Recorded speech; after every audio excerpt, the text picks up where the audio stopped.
So Richard Branson, what a major, major day today, not only for Virgin Galactic and for really the world in this new era of spaceflight, but also for yourself. Was it everything you envisioned it would be? Everything I'd envisioned it would be, and 1,000 times better. I mean, it's absolutely impossible to describe it unless you're actually doing it. And I hope we can get thousands and thousands of people to be able to experience what we experienced today. And it was fun. I mean, it was just an extraordinary experience. From one extreme to the other, and from going up attached to Eve, named after my mum, being dropped from that mothership, the roar of the rocket as we headed off from 0 to 3,000 miles an hour in 8 seconds, to getting into space and the complete silence, the complete beauty outside, the wonderful colors. I practiced this speech talking to the kids back down here, and then just at the end of it, just unbuckling and then just taking off and floating and looking out through these enormous windows at our beautiful Earth with a wonderful team of people, and everything couldn't have gone better. And then obviously coming back into the Earth, where you've got the shuddering of the spaceship, which you've always read about and heard about on re-entry. Just the most incredible experience of my lifetime. You mentioned it was fun. I would imagine you've had a lot of fun. Looking over your life, and I would argue that you're probably just as famous for some of the daredevil activities you've partaken in over the years as your business endeavors. Where does this stack up? Well, see, I think the thing, I don't actually see this in the daredevil thing. I've climbed mountains, I've crossed oceans in balloons and boats, and had lots of wonderful adventures. This, I suppose, is maybe not. I hope it's not the culmination of 50 years of doing these pretty extraordinary, wonderful things. But it's definitely, this week, when you think about it, the last time I talked to you was dropping a week ago, dropping a giant rocket from a 747 into orbit with Virgin Orbit, our sister company, and then a week or so later, being propelled into space from a mothership that we built.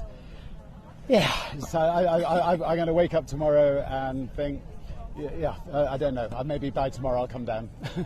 I can't help but notice your glittering, shining astronaut wings Ta-da! Right now. Now that you have them, what's next?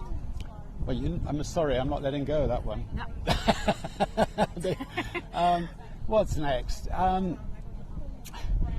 We have a lot of challenges, whether it's, there's a lot of challenges going on in the world. And we have a lot of foundations that are trying to tackle those challenges. And I will devote the next 20, 30 years of my life to, working with my kids and the wonderful team of people at Virgin, and trying to tackle all the various issues of the world. I think, the fact that I can pick up the phone, get through to anybody, and so obviously a day like this makes it even easier. Means that it can cut through a lot of the red tape, and if we're trying to, get more of the ocean protected, or if we're trying to get companies to do more on climate change, or if we're trying to change the laws on drug regulation and try to get countries to treat drugs as a health problem, not a criminal problem, if we're trying to help the gay community in Uganda, from being locked up for life or executed for being gay, we'll use every opportunity we can to get these things out and about. Now that you've been to space, does it change, shift, or I guess build upon your long-term vision for space? I think that what it said to me is we just got to build a lot of spaceships. And the wonderful thing about going to space on a Virgin Galactic spaceship is that the environmental cost is no more than going to London to New York and back on a Virgin Atlantic plane. So and I think we can get that even better. space is transformative for things back here on Earth. I mean, I'm not sure whether this is a live program, but if it is, it's almost definitely going via space. Connecting the world, monitoring rainforests, all these things that Virgin Orbit is doing. I mean, on this flight, we had a whole lot of experiments going on, as well as experiencing flight ourselves. You just mentioned Virgin Atlantic. As we do enter this new era of human spaceflight, there are a lot of comparisons to the early days of aviation. Obviously, you intimately know that industry. Do you see it on the same trajectory when it comes to pricing and that coming down and greater access on a more mainstream level? I mean, I think for the first few years, it's going to be expensive because we've got a lot of bills to pay, and there are a lot of people out there who would be willing to pay it. But in the years to come, as we get more and more spaceships, the price will come down. In the meantime, we've just launched something through a maze, which is a global raffle for 2 people to be able to have a chance to go up to space. And the money that people actually pay into the raffle will enable a whole lot more people to be able to go to space. So what I'm hoping is that we can actually get tens, if not hundreds, of people to be able to go to space who could never have dreamt of being able to go to space. And a question I suspect you've been getting a lot today, but having now gone to space successfully today, words of wisdom or insights for Jeff Bezos ahead of his flight? Just to wish him as wonderful a voyage as we had, and all the people who are traveling with him. How about Elon Musk?